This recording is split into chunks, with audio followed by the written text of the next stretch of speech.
I don't know why I've decided to dress up like it's the 50s. Especially in a video about Antonin Artaud. And I just need to figure out how you pronounce his name. Antonin Artaud. Antonin Artaud.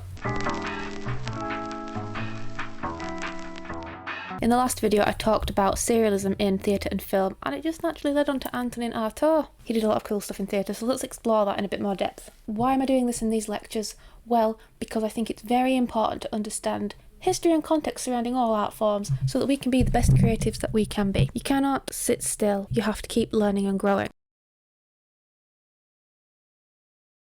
Artaud's contributions to theatre have left an indelible mark, challenging traditional norms and pushing the boundaries of what theatre can be. I feel like I should have dressed a bit more goth for this topic. Is that better? Antonin Artaud was born on September the 4th, 1896 in Marseille, France. His early life was marked by illness and instability. It's good to learn about the context of a person because you can understand why they did what they did not. He suffered from severe bouts of meningitis, which left him with chronic pain and mental health issues that would affect him throughout his life. These early struggles influenced his later work, infusing it with a deep sense of anguish and a quest for transcendence. The notion of transcendence and transgression is an interesting one.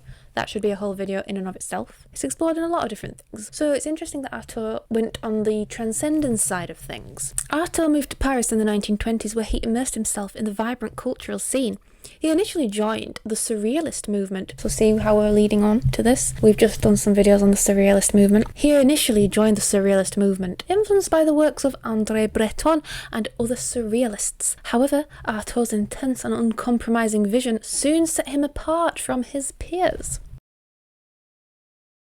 Artaud's most significant contribution to theatre is his concept of the Theatre of Cruelty. But what exactly does this mean? For Artaud, cruelty did not imply physical violence, but a rigorous, unrelenting commitment to the truth. He believed that theatre should be a visceral experience that shocks the audience into confronting deeper, often darker aspects of the human condition. So like I said in the last video on surrealism, this movement arose around the same time that psychoanalysis was developing and Freud's theories were developing. People were interested in the psyche and understanding the human condition. In Artaud's seminal work, The Theatre and Its Double, published in 1938, I have this book. I have absurd drama, just to start off with. I love absurd stuff like that. It's just interesting, that's all. Doesn't say anything about me. But I have The Theatre and Its Double. First published in 1938, The Theatre and Its Double is a collection of essays detailing Antonin Artaud's radical theories on drama and theatre, which he saw as being stifled by conservatism and lack of experimentation. Containing the famous manifestos of the Theatre of Cruelty, the collection analyses the underlying impulses of performance, provides some suggestions on a physical training method for actors and actresses, and features a long appreciation of the expressive values of Eastern dance drama. That went somewhere I wasn't expecting it to go. But yeah, interesting book. Anyway, let's carry on. He outlines his vision in this book. He called for a theatre that rejects traditional narratives and focuses instead on powerful, symbolic gestures.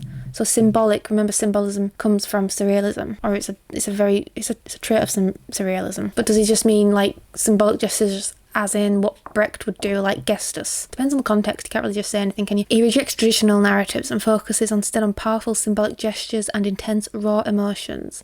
He wanted to strip away the layers of civilization and expose the primal forces at the heart of the human existence.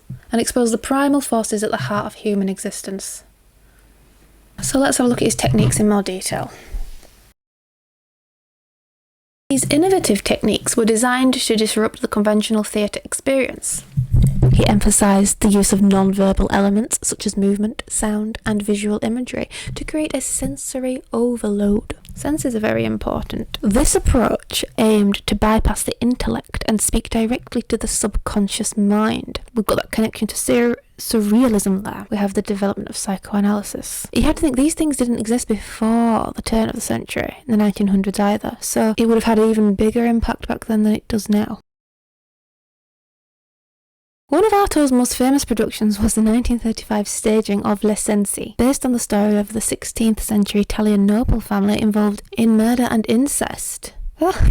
So we're going into some topics that are difficult to explore, but are relevant to exploring the human psyche. I suppose you can't really explore human consciousness, subconsciousness, without coming across some things that are quite dark. The production utilised dissonant music, grotesque masks, and stark minimalist sets to create a nightmarish atmosphere. Although it was not commercially successful, I wonder why. Cenci exemplified Artaud's vision of a theatre that engages the audience on a profound, almost physical level. Despite Artaud's groundbreaking ideas, his career was plagued by personal struggles. His mental health issues, exacerbated by drug addiction, led to frequent hospitalizations. He spent several years in psychiatric institutions, where he continued to write and develop his theories. Hang on. That's pretty useful to know. In the late 1940s, Artaud returned to Paris and produced some of his most intense and influential work. His radio play, To Have Done with the Judgement of God, is a fierce, surreal critique of society and religion. The play was so controversial that it was banned before its scheduled broadcast, but it has since become a key text in understanding Artaud's uncompromising vision.